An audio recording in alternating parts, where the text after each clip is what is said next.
இன்னொரு கட்சி புதுசா முளைச்சிருக்குது. ஏப்பா தம்பிகளை உங்களை எல்லாம் படிக்க வச்சது நாங்க, ஆல் பாஸ் போட்டது நானு, ஆல் பாஸ் போட்டது நானு. ஒரு வருஷம் வீணா போயிட்டு மன குழப்பத்தில் இருந்தீங்க.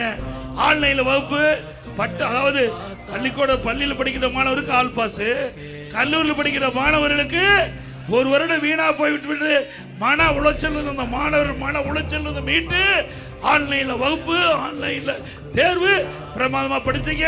எல்லாருக்கும் பட்டம் கொடுத்த அரசாங்கம் அதிமுக. எங்களை மறக்கலாமா? உங்களுக்கு எவ்வளவு வசதி செஞ்சாங்க எங்களுடைய தலைவர்கள். காலுக்கு காலணி, சீருட விலையில புத்தகம் கொண்டு போறதுக்கு, பையை பள்ளிக்கு போறதுக்கு சைக்கிள், மென்மையான கல்வி கிடைக்க மடிக்கணி எல்லாம் கொடுத்த ஒரே அரசாங்கம் அதிமுக. அப்படி எல்லாமே வாங்கி அனுபவிச்சுட்டு பலனை கொண்டு போய் அங்க கொடுக்கலாமா? செடி வச்சு மரம் வச்சு தண்ணி ஊத்தி பூ பூத்து காய் காய்த்து பழத்தை வேற ஒருத்தர் படிச்சா யார் விடுவா? நியாயமா? யார் கஷ்டப்பட்டு செடி வச்சு மரத்தை பாதுகாத்து வளர்த்தா அவருக்கு தானே அந்த பலன் கிடைக்க வேணும். அதனால அருமை சகோதரன் இளைஞர்கள் சிந்திக்க வேண்டும்.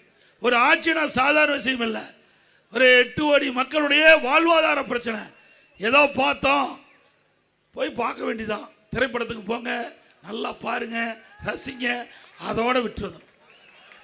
நாம கனவு காங்குறோம், நல்லா தூங்கும் போது கனவு காங்குறோம், அற்புதமான கனவு வரும். கண்ணை முழிச்சா கனவு காணாத போயிடும். அப்படித்தான் திரை உலகமும். சிந்திங்க. அதை நம்பி ஓட்டு போட்டா அந்த ஓட்டு தான் வீணா போகும். சிந்திங்க. என்ன செய்ய முடியும்? ஒரு ஆள் 50 பேர்த்த அடிக்க முடியும், இங்க வந்து அடிக்க முடியுமா? உங்க ஒரு ஆள் விட்டா ஒரே அடி அடிச்சு துப்பாக்கியில் சுடுவாரு, குட்டை பாயாது. ஆனா இவருக்கு சுடுறது குட்டெல்லாம் எல்லாத்துக்கும் பாய். அதையெல்லாம் நம்பாதீங்க அருமை சகோதரர்களே. நீங்களாம் படிச்சுவீங்க, அறிவு திறமை உள்ளவர்கள், இந்த நாட்டை ஆளக்கூடிய சிங்க குட்டிய. ஒவ்வொரு சிந்தனையும், ஒவ்வொரு இளைஞனுடைய சிந்தனையும் நாட்டுடைய வளர்ச்சி பற்றி இருக்கணும். சாதாரணமாக எடுத்துக்காதீங்க. உங்களுடைய எதிர்காலம், நாங்களாம் வாழ்ந்து முடிந்தவங்க, வாழ போறவங்க நீங்க இளைஞர்கள் தான் இந்த நாட்டை காக்கக்கூடிய பாதுகாவலர்.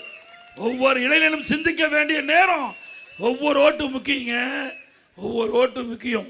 நீங்க போடுற ஓட்டு நாட்டுடைய வளர்ச்சியா இருக்கணும். தமிழகம் ஏற்றம் பெறதாக இருக்கணும். தமிழகம் வளம் செழிக்கின்ற, வளம் கொளிக்கின்ற நாடாக மாற வேண்டும்.